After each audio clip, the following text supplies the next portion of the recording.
Entonces empezaré estos 2 días de coloquio explicando, mostrando un poco una parte del trabajo que estoy realizando como investigador en Bolivia, que es un programa que tiene que ver con los riesgos, pero sobre un enfoque bastante particular, que es el enfoque de la prevención a través de las situaciones de emergencias.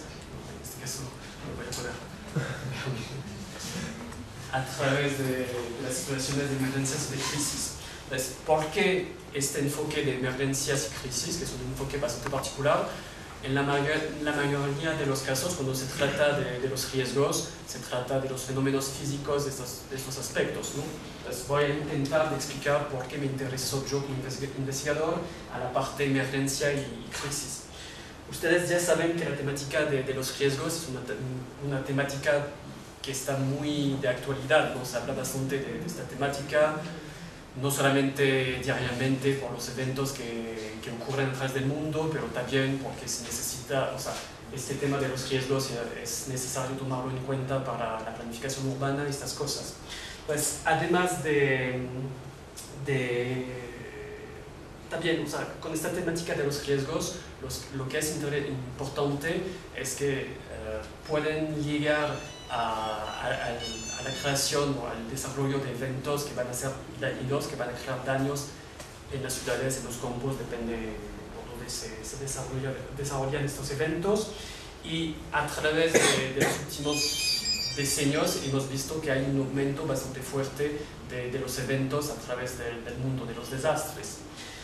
Puede ser que sea realmente una situación real de aumento de los eventos, pero también puede ser que sea solamente una mejor manera de registrar los eventos, ¿no? Es tal vez solamente los registros de los eventos que son mejores con relación a lo que pasaba en el pasado. Entonces no sabemos bien si hay realmente un aumento de los eventos o si se registran mejor los eventos. Pero cualquier sea la situación, los daños, los desastres, cuestionan bastante los modelos de desarrollo de los países, de las ciudades, depende a qué escala estamos, ¿no? Para darle un ejemplo bastante concreto, si tomamos el caso de La Paz, los desastres en La Paz, ¿de qué manera cuestiona el modelo de desarrollo de la ciudad? Ustedes saben, hace poco tiempo había el año pasado, en 2007, 2008, había una reflexión con la nueva constitución para saber si La Paz tenía que guardar la sede del gobierno. Había esta discusión para saber si había que reponer la sede en Sucre o poner esta sede en otras ciudades. Y el vínculo con los desastres. Si ocurren desastres en una ciudad, es cierto que se puede tomar como consecuencia, como resultado, el hecho de que si hay desastres es un argumento más para decir no podemos mantener esta ciudad, hay que desplazar ciertos elementos de esta ciudad, como la sede del gobierno, no podemos exponer la sede del gobierno a desastres, ¿no? Entonces, eso es una manera de cuestionar el desarrollo de una ciudad. La Paz se desarrolló a partir de eso, ¿no? Su principal actividad es la sede, las actividades administrativas. Es lo que hace que existe la paz más que todo.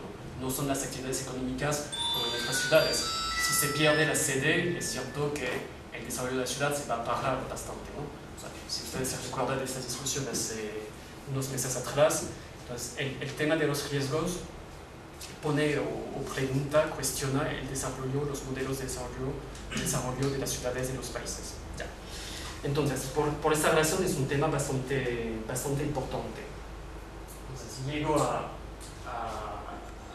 mi punto. En este marco general de por qué se trata tanto de los riesgos, la investigación científica trata todavía de establecer mejor conocimientos de las amenazas. Cuando se trata de los riesgos, en la mayoría de los casos, se trata de conocer mejor las amenazas. Conocer, no sé, por qué ocurre un sismo, cómo se desplazan las placas tectónicas, esas cosas.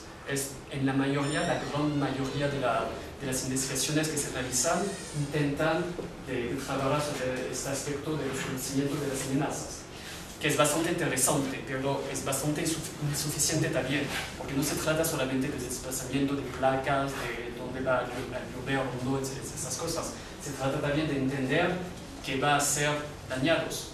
O sea, un sismo dentro de un desierto no va a crear ningún daño. Es un sismo, pero no daña nada, no es un desastre. El desastre viene del vínculo de la amenaza con elementos que se pueden perder, con elementos humanos, ¿no? Entonces, este enfoque de las amenazas, conocer las amenazas, es interesante, pero bastante insuficiente.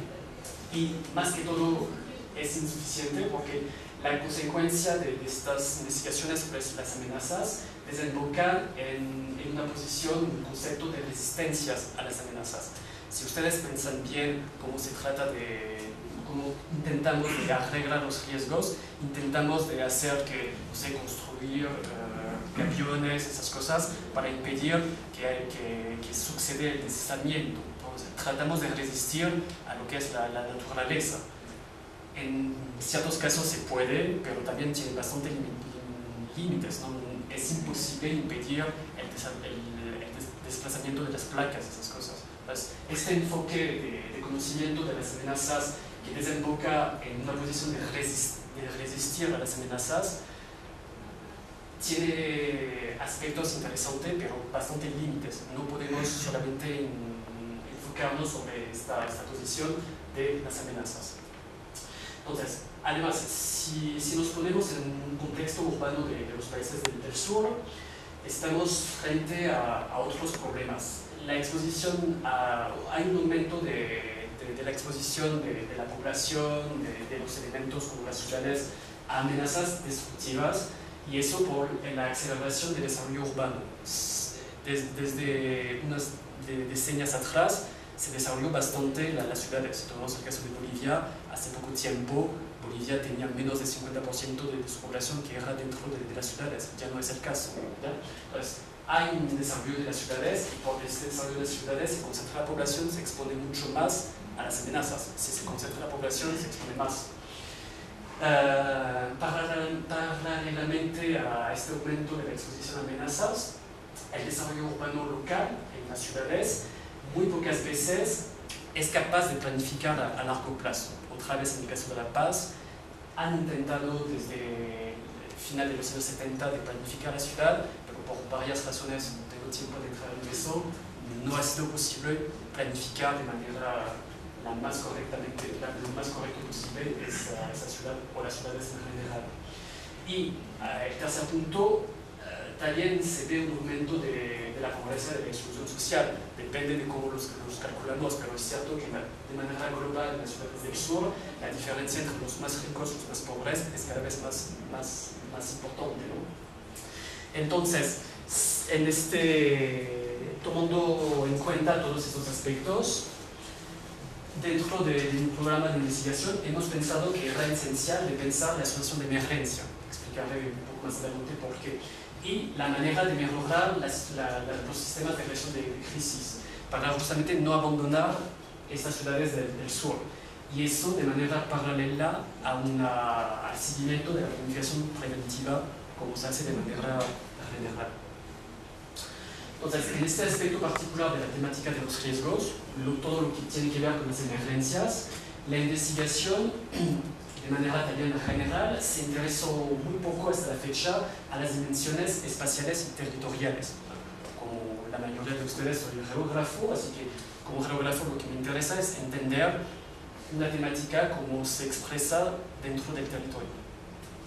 Entonces, las dimensiones espaciales y territoriales muy pocas veces lo tomamos en cuenta cuando tratamos de los riesgos. Y más que todo cuando se trata de situaciones de emergencias y de crisis. Sin embargo, estoy convencido que estas dimensiones espaciales y territoriales son bastante interesantes, pero si no la tomamos en cuenta es porque tiene dos aspectos. O sea, no la tomamos en cuenta por varios aspectos, pero estas dimensiones están importantes porque permiten entender la complejidad de estas situaciones de emergencias. Cuando ocurre una emergencia, no es